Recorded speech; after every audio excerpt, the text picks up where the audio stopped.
2023 till date.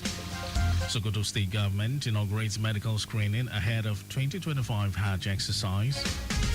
And for instance, United States President announces close resolution in Russia-Ukraine deal. And in sports, Russia Football Union announces venue for Super Eagles friendly match. And now the details. I am Mike James. The Legacy government has cleared a total of 445 kilometers of drainage channels through emergency flood abatement gang from 2023 till date. Commissioner for the Environment and Water Resources Tokunbo Wahab stated this at the 2025 Ministerial Press Briefing to highlight the activities and achievement of the Babajide Sanwo-Olu administration to mark the second year of his second term in office. Wahab noted that in a bid to eradicate open defecation in line with the Sustainable Development Goals 6, the present administration is building another 150 public toilets, in addition to the 250 public toilets being executed through public-private partnership under the Water, Sanitation and Hygiene WASH initiative. The commissioner hinted that no fewer than 15,000 street sweepers are deployed on the highways, inner roads and markets across the state daily, with more trees planted to tackle the issue of climate change, targeting the planting of 50 additional trees in 2 years.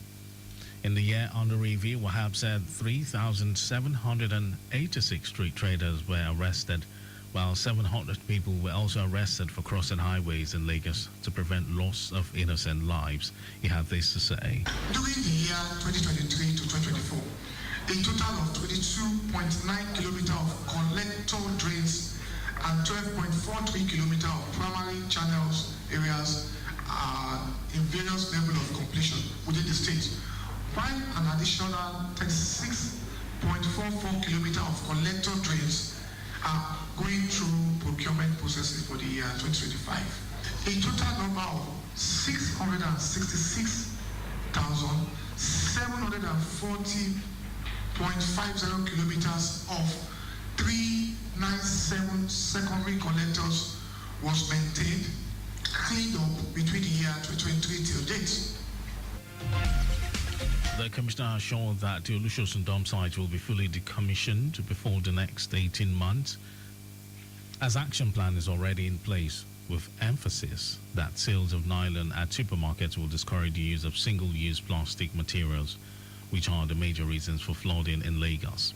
Our correspondent, Ajola Akindele, reports that the commissioner enjoined all residents of the state to join hands with the government to ensure the sustainability and cleanliness of the environment.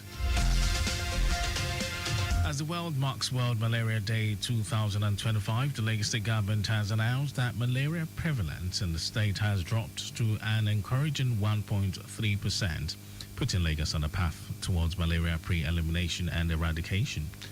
Speaking at a media and stakeholders engagement, Commissioner for Health, Aki Abayomi, emphasized the importance of data-driven public health interventions, noting that recent research from the Impact Project backed by the Lagos State government, the Federal Ministry of Health, as well as the World Bank, has revealed a significant drop in malaria cases across the state.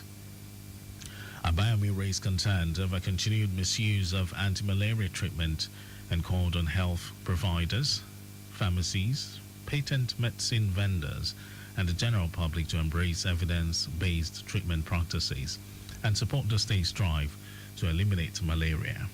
If you have fever and you suspect you have malaria, go for a test.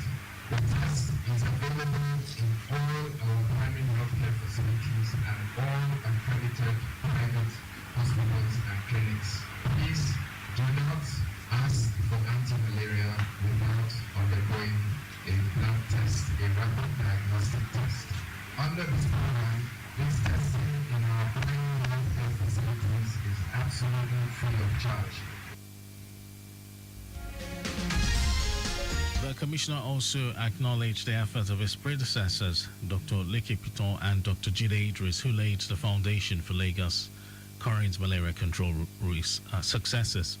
He noted that achieving elimination would require a multi-sectoral strategy involving digital solutions, robust data systems, infrastructure improvement, expanded health insurance coverage, strengthened human resource capacity, and active public-private partnerships.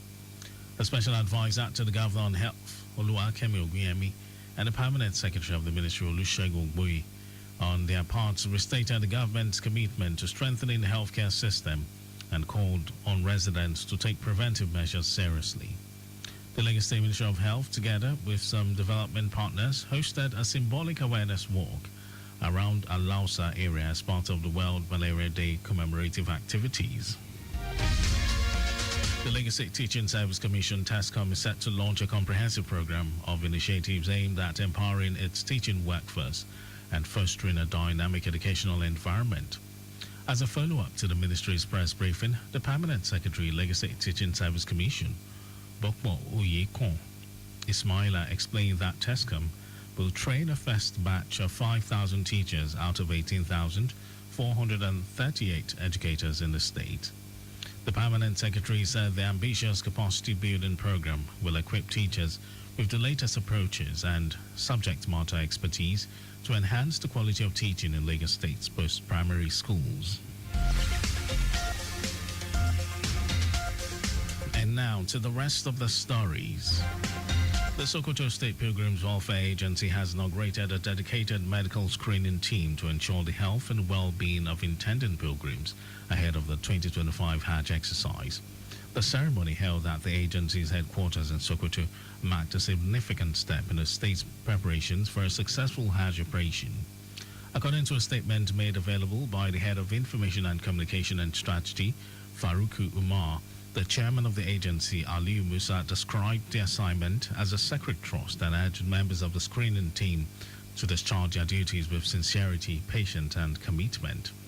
Umar reiterated the agency's priority to safeguard the welfare of Sokoto pilgrims, while Director of Operations Abubakar Chika reminded the medical team of their responsibility to serve with diligence and the fear of Allah. The screening is set to begin on Saturday, starting with intended pilgrims from Wamako and Silame local government areas. The National Orientation Agency, NOA, has reiterated its call on Nigerians to take decisive and sustained action against malaria. The call was made on Friday on the occasion of the 2025 World Malaria Day, which has its theme, Malaria Ends With Us, Reinvest, Reimagine, Reignite. The agency stressed the need for a unified front where individuals, communities, and institutions work hand in hand to prevent, detect, and treat malaria. NOA also urged Nigerians to adopt life-saving habits, such as sleeping under insecticide-treated mosquito nets, eliminating stagnant water, keeping the environment clean, and wearing protective clothing. It also warned against the dangers of self-medication, encouraging prompt visits to health facilities, and the first sign of symptoms such as fever, chills, and fatigue. And in some foreign news, United States President Donald Trump says Russia and Ukraine are very close to a deal, hours after his envoy Steve Witkoff and Russian President Vladimir Putin held talks in Moscow. President Trump said it had been a good day of negotiations, while the Kremlin described the talks, which Ukraine was not present at, as constructive. Earlier, President Trump said on social media that most of the major points are agreed to and urged Russia and Ukraine to meet at very high levels and to finish the deal. Meanwhile, Ukrainian President Volodymyr Zelensky said in his video address late on Friday that real pressure on Russia is needed to accept an unconditional ceasefire. President Zelensky added that territorial issues between Kyiv and Moscow could be discussed if a full and unconditional ceasefire was agreed upon. And over to sports news.